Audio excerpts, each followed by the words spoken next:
SJC-12060, Commonwealth versus Andre.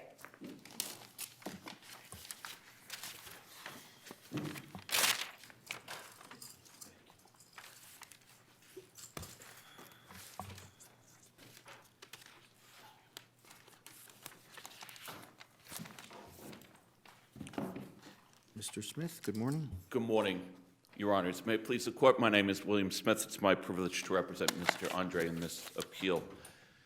The first issue I'd like to discuss is actually the first issue, which is the hearsay issue. On the surface of it, seems sort of straightforward, and I'm sure the inclination would be, well, it's a business record sort of thing. It wouldn't be that big of a deal, but it's a very big deal. Here, the Commonwealth's evidence was proved primarily through Mr. Rodriguez, who, while a precipient witness, there were major issues with his testimony, to put it mildly. He had told the police originally, once if not twice, that there were two masked men who had gone in. If we're going to talk about the hearsay issue,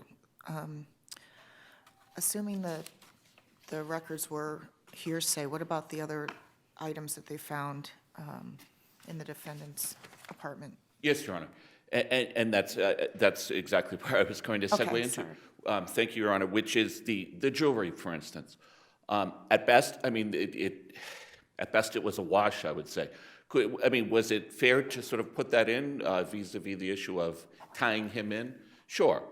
But there was also the loved ones of the deceased gentleman testified. They really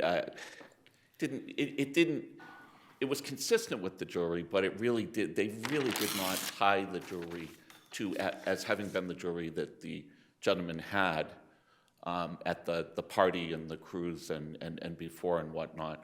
So really it was the PS machine, the video game machine, which was by far would have been, assuming the jury believed that, would have been probative. I mean, it could have been the receipt of a stolen item on my client's part innocently, but certainly, I mean, what we're left with here, the danger is because of that, the fact of the jury, because of the fact of the problems with respect to Mr. Rodriguez, is really that video game machine, which is precisely what makes this so prejudicial, assuming that it was erroneous to have admitted it, which of course my argument is it was. It was, what was introduced was a letter, a memorandum. Those aren't my terms, those are the prosecutor who described, during the voir dire, Your Honors, had described the data, if you will, as really having been a letter or a memo in response to a subpoena. So it's difficult to think of a more clear-cut case where it was not only not a business record that was prepared in the ordinary course of business, it was literally a response to the process during which the initiation of charges had begun. I believe it was shortly before, as perhaps a month or so before the indictment came down, which I believe was early January, and this took place, I think, on December 10th. So, of course, the process is already well underway, during which the charging process had begun.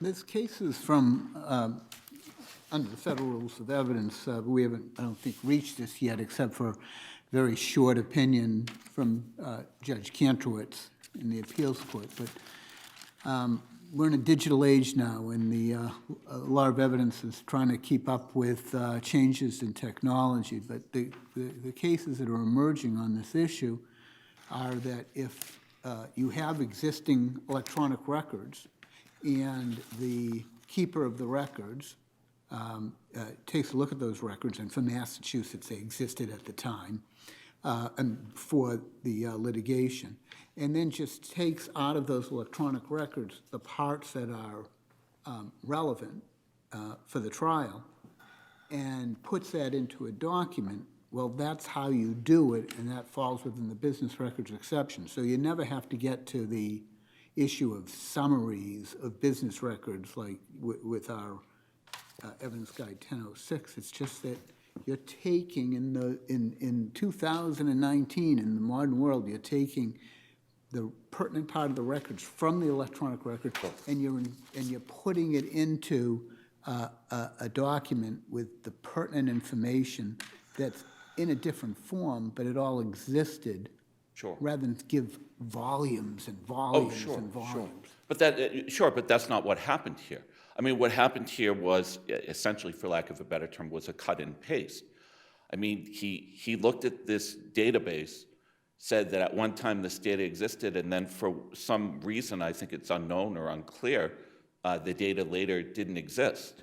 So he's taking sort of data points, he's taking, digital zeros and ones, and then he's out of that, and again, he's doing it in response to a subpoena. He's doing it in response to a call from the state. I guess I was given an example of cut and paste. He cut what was pertinent rather than giving volumes and volumes and volumes of printed out documents, and then he pasted it into a document that wasn't a creation of something new, it was a presentation of the pertinent information.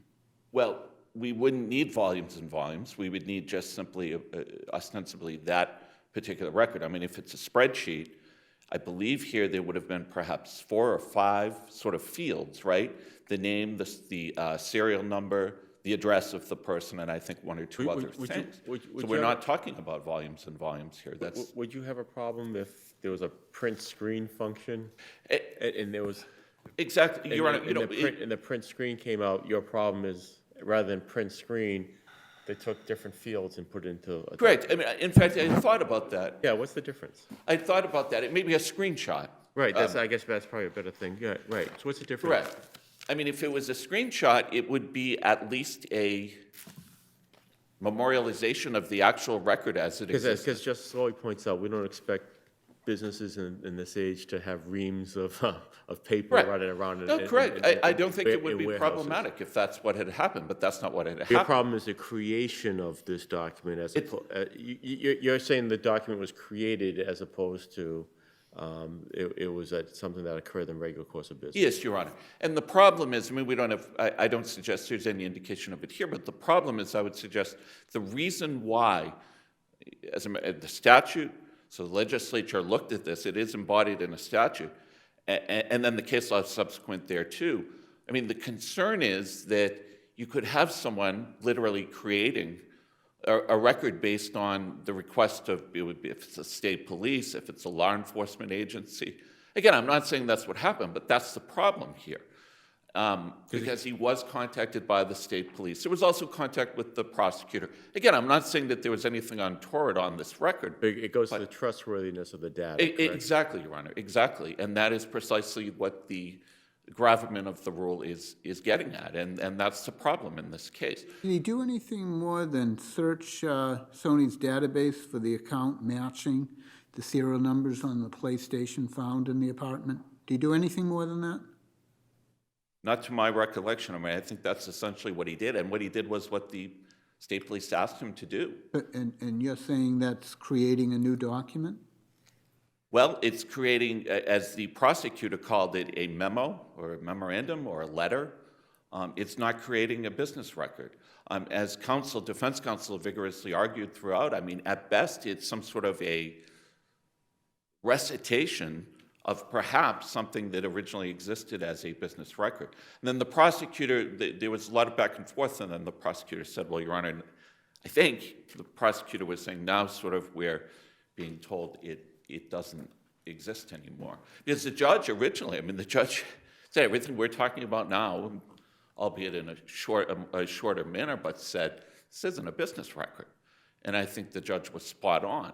But then there was this... Didn't Lamoureux, is that his name? I'm sorry. The Lamoureux or something Something to like that that. Yeah, he Correct. testified that the PlayStation account information was kept in an electronic form, which he could have printed out. Correct. But The then, voir dire. but then the prosecutor explained that apparently that just no longer existed, that this particular record no longer existed. Okay, well, I understand that. I'm not sure that there was a spoliation issue in front of Judge McAvoy, but that's not a business records objection. That's some sort of spoliation objection. Well, I don't know, but the fact of the matter is, my argument is, it did not meet in any way, shape, or form the elements of being a business record. What was done? I mean, it was addressed to the prosecutor. That is to say, I think there was a letter, and it was addressed to the prosecutor. So I don't know of how there could be any more lucid example of that this was not a business record in terms of that element of it cannot have been prepared in anticipation of litigation. It was. It just clearly it was. So again, the judge at one point did ask the witness, Mr. Lamoureux, do you certify that essentially do you certify that this is what you saw? So I mean, maybe that's a good faith sort of a probing by the judge, but the fact of the matter is there's no exception for that in the case law. As I Did he do anything? Did he do anything more than reduce what was in the electronic database into a writing? Well, if you accept everything he said as true, what he did was he looked at the database, and then based on that, he sent a memo or a letter. So we really don't know. I mean, to even call it cut and paste, I know defense counsel at some point called it a cut and paste. I mean, I'm not even sure it's that. But Judge McAvoy has to make, she did this as she's supposed to do it, no surprise, and she had to find, by preponderance of the evidence, that it satisfied the business records. And I guess I'm asking you was her finding anything more than he took what already existed on an electronic database, Lamoureux, and reduced it to writing? Do you do anything more than that? I mean, I think that was essentially her reasoning. My argument is it was, with all due respect, it was incorrect. Because that's not really what happened. What happened was this security professional received a call from the state police. There was testimony about a subpoena as well. And based on that, he looked at the records, and then he wrote a letter to the Commonwealth. That's what happened. I mean, the danger is then it's not a business record. The danger is that it was literally prepared in anticipation of litigation, literally. So, I mean, that is what, if nothing else, that's what the case law is getting at here. Isn't any time, say it's CLSI, any time the Commonwealth needs information, whatever it is, when the business takes the electronic data and gets it over to the DA, they are creating something that didn't exist before. Oh, no, of course not, of course not. I mean, if it's a business record, it exists. The business memorializes that record in the ordinary course of business. No, I mean, then it's a business record. That's just not what happened here. It simply is not what happened here. Beyond that, as I had mentioned in my brief, there's also those requirements that the judge is supposed to instruct the jury.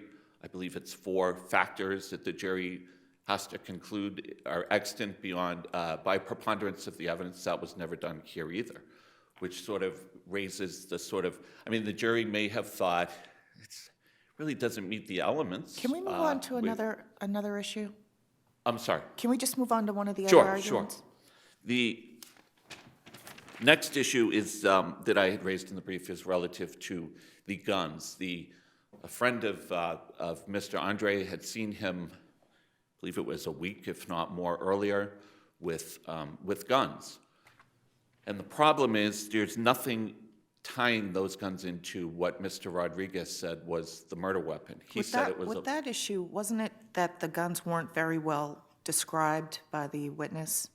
Well, they were described by both witnesses. His friend who had seen 2 of them, and she said they were both dark. And then the witness Rodriguez said, he said was one was gray and black, and that it was gray and black. I'm sorry, I should say, and that there was no barrel. And whereas the witness in the car, I think they were at a drugstore or whatnot, said that what she saw appeared to her to be regular black and regular sort of handguns. So there was really nothing whatsoever tying them in. I mean, I think the Commonwealth is saying, well, but the purpose was The purpose was this idea of familiarity with firearms, and the Truro case makes clear that's really not, it shouldn't happen, at least unless there is something tying them in together, and that's not what happened here. The Barbosa case as well cautioned strongly about this type of evidence. And again, I understand, and then it was compounded by to get to my next argument, by the erroneous instruction that the judge gave. She certainly instructed correctly for the most part initially when she gave that limiting instruction. The problem is, Wasn't that just a classic understandable slip of the tongue? well, but that doesn't insulate it from. I think she had given she gave the correct instruction, as you say, Correct. to start. Correct. Right, But that doesn't, Your Honor, with all due respect, it doesn't insulate. The fact is, the net result is the same, whether it's a slip of the tongue or not. The burden is not on the defendant to show that the judge acted, that she intentionally misspoke or anything. I'm not making that suggestion. But the net result is still that a reasonable jury easily could have been confused by the two conflicting instructions, number one. Number two, by the fact that then it creates an impermissible use of that evidence. Because it would go to this idea that it could be used by the jury to show that he was familiar with violence. I mean, that's an awfully broad, and worse than that, it's an awfully prejudicial, unfairly prejudicial premise to be thrown, to be given to the jury and used against my client. So that's the problem. But her next sentence was, you may not consider it as proof that the defendant had a criminal propensity or bad character. Correct. But so he doesn't commit crimes, but he's violent, right? Because he possessed a gun, and 100 million other Americans do. There was no evidence whatsoever that, and the judge did reference this too. There was no evidence whatsoever that he was being charged vis-a-vis those two guns that his friend had seen. But the fact of the matter is, it's what the judge said. So it isn't just a question of the conflicting nature, the confusing nature of it. And again, I mean, I don't have to show. Objection? Was there any objection to this? It's a good. I don't believe so, Your Honor. I don't believe so, unfortunately. I would suggest Nobody really caught it. Nobody really caught it at the time. I'm sorry? Nobody really caught it at the time. I think that's what happened. I mean, I think that the testimony of Mr. Rodriguez, throughout his entire testimony, the judge was threatening to hold him in contempt. I apologize, I have allergies. Was threatening to hold him in contempt, and he was throwing out these gratuitous statements, et cetera, et cetera. So it's eminently reasonable as to why perhaps counsel, missed that. That is to say, he testified that there was the gray gun, and then the judge gave the instruction, and I mean, it's understandable. It comes down to, again, it may very well have been a slip of the tongue. I'm not suggesting otherwise, but we have to go by the case law says we presume that the jury follows the instructions as given. So this jury, presuming that, was instructed by the judge that the evidence that the friend had seen the two guns when they were at the store can be used by the jury for the proposition that my client had a familiarity with violence, which, I mean, it could be so many things. It could be gangs. It could be the fact he's familiar with violence because he's violent. I mean, yes, she said, no, well, you can't use it as crimes, but so he wasn't arrested. He wasn't caught, but he's violent, he's familiar with violence. And I would suggest on these facts, on this record, that was a very, very immensely prejudicial thing. If the court wishes, I also had the arguments relative to closing arguments, one of which was objected to. I didn't get why any of those were error. Well, certainly the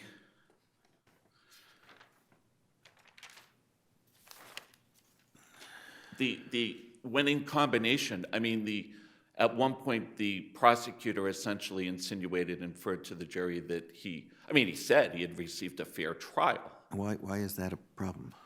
Because it goes to, it's an inferential reference that, well, don't worry about this if you think he may not have received a fair trial. He did.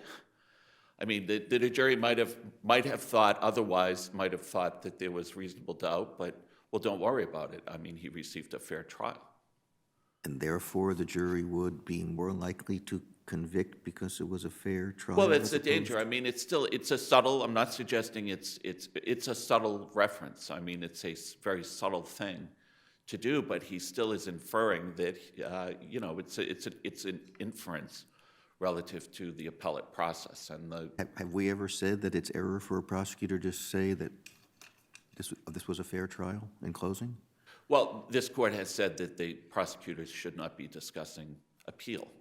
And I think that's really what he's getting at. I think it's a very subtle inference vis-a-vis appeal. Okay, There are no further questions. Thank you. Ms. Jordan?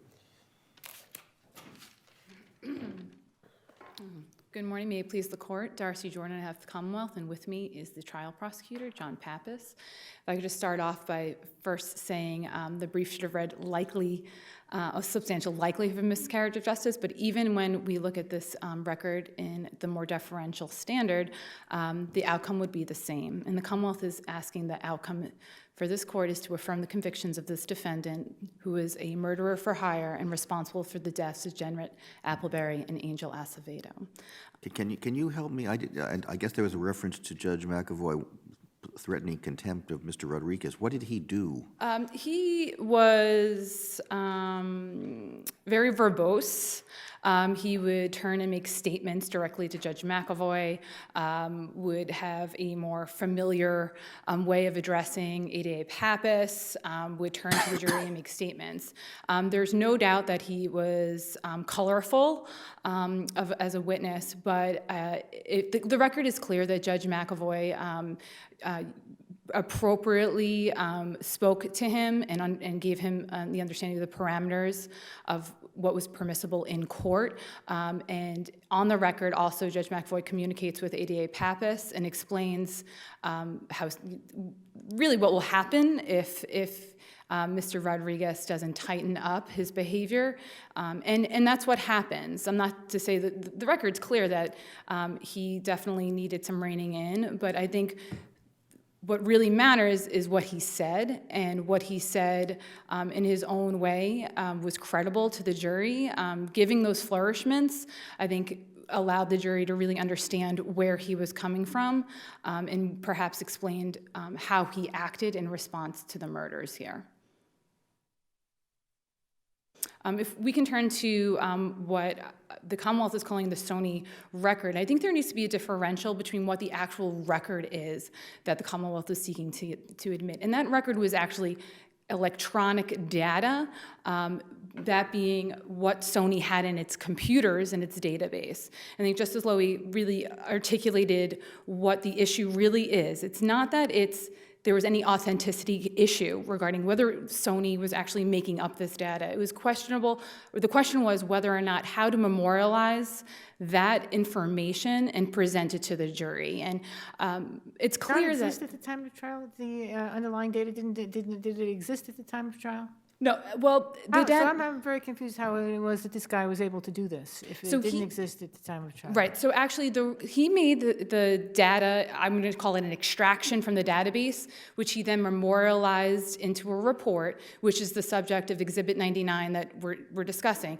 But then at trial, and that was in 2010, but at trial in 2014, during the voir dire. I see, okay. Yes, so during the voir dire that Judge McAvoy held, there was a question of, well, back when we were going, when Justice Gaziano was talking about the screenshot, well, how else can this data be memorialized? Because back to Justice Lowy's point, we're talking about electronic data, and there's a multitude of ways for that data to be captured, excised, reported. So one of the many ways Judge McAvoy was trying to tease this out, and again, this was during the voir dire outside the purview of the jury, ADA Pappas explains, well, actually, we did do some follow-up with Sony, and the way the record is now is different, in 2014 is different than how it was captured in 2010.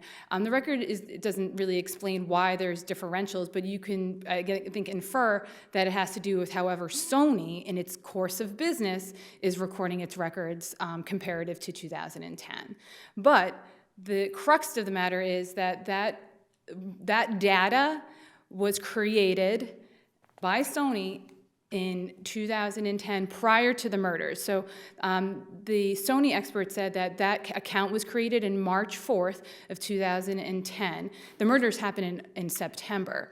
Then there's actually a separate forensic expert that then testifies that the data from that Sony box was actually last modified in April. So all the electronic data, which I'm suggesting is the actual record, was all created prior to trial and prior to the murders. And the question is, how is Sony and how is the Commonwealth supposed to get this electronic data in front of the jury? And I cite to Amaral, which kind of discusses, well, when we're dealing with electronic data, what is it? We're going to get the database and the hard drive from Sony and submit it to the jury? That's just not reasonable and practical, and I really think it obscures what the business record tenets are.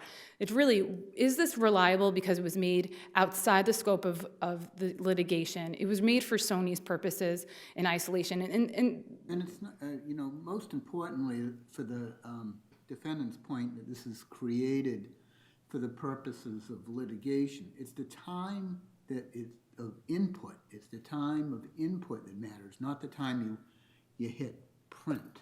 Exactly, and the expert also testifies that this was, like you were talking about, this was actually part of a larger record, and that when this cut and paste language, he was explaining, I instead of printing out that entire record, I excised the pertinent information, and then I put it into my document. And actually, Judge McAvoy, and the voir dire, there is discussion. Did you modify it? Did you manipulate it? And he says, no, I didn't. That I put it, basically, I took and you can see how the exhibit is, it's in columns. So it definitely mirrors what I would suggest was found in the database. And also, just to also understand that this was all pursuant to a live witness, too. We're talking about a live witness who was there and available to explain how the business records were kept. So I think really the real crux of the argument is more a best evidence, I think, objection, and it's trying to kind of superimpose traditionally how we look at original writings, and you just cannot superimpose that kind of best evidence rule to electronic filing. And the legislature actually acknowledged that in 1994 with it passed Chapter 233, Section 79K, which I cite in my brief, that says if there is exactly what the expert did here, basically takes data out of a computer and then puts it into a readable format, it's basically the same as the original. And that's exactly what happened here. And just to clarify, Judge McAvoy first said, no, I don't think this is a business record. That was in front of the jury. At that point, then there was a voir dire where all these kind of issues were explored. And then subsequent to that, citing Chapter 233, she then says, actually, this is a memorialization of computer data. The copy is the original. The copy is the original. And I just want to say that there's discussion of hearsay. That was not the kind of objection that was made. I think my brother is kind of describing it as hearsay. And the Commonwealth was not offering this record to state the truth of the matter asserted. It was basically saying a user associated some kind of information with this account. So that was not how this document was used. However, there was later corroborating evidence that made the actual data meaningful as it pertained to the victim, Appleberry. If I can turn you to the Franks issue. Do you agree that it is the better course that an affidavit include not the affiant's, but the declarant's previous statement that indicated something different and then explained how he changed his view as opposed to just omitting it from the affidavit? He could have, the affiant could have. I don't think it would have been improper or wrong for him to add that information. I think it would have been more colorable to, if you will, the backstory about how the officers got to the point that they are. But I think what's needs to be looked at is that those previous statements were inconsistent. They weren't contradictory to the statement that was from September 11th, saying that the defendant did the crime. So we're not dealing with a situation in which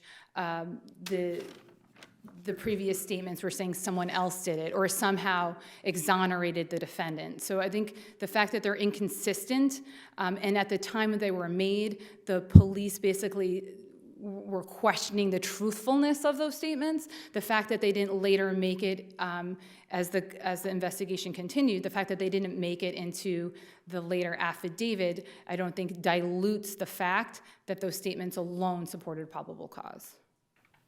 I mean, I think it's for the magistrate to evaluate it in its totality. I think what you're saying to me is that even if they had been there, it would not have affected the determination of probable cause. Yes, so that's because if those previous statements had been included, it would have said, well, he said that I'm afraid to actually say, I'm afraid for my life, I'm afraid to actually say who it is. So they would have been, if you will, hedged with that, those circumstances.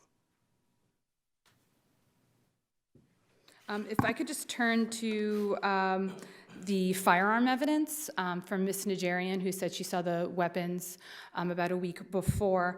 I just want to clarify that the evidence here was used only for access and familiarity with weapons. Judge McAvoy made it clear that that was the use of it. This was a subject for a motion to eliminate, where actually the ADA Pappas asked for both access and familiarity, as well as whether it could have been the actual means used in this crime. And Judge McAvoy actually took care to say, nope, I'm limiting you to access and familiarity. And I think that's relevant because I think my brother obscures the different ways to use this kind of evidence. It was not used in the trial to say that the weapons that were seen a week before were indeed the weapons used here. And I think the way that, I don't think there was any error made here. Judge McAvoy gave the appropriate contemporaneous instruction as well. And my brother cites to Turo, which is a 1985 case. As the court well knows, there's been much litigation regarding this issue and how this kind of evidence is admissible. And frankly, there's just no error here. What about Judge McAvoy's gaffe about violence? Her misstatement. I think as I just said, I think the most important part is that the contemporaneous instruction was correct. And then I think the second point is the way that the instruction read was familiarity with violence. And I think the way this record reads is that there was no testimony outside the crimes charged that had anything to do with the defendant even having anything to do with violence or a victim of violence.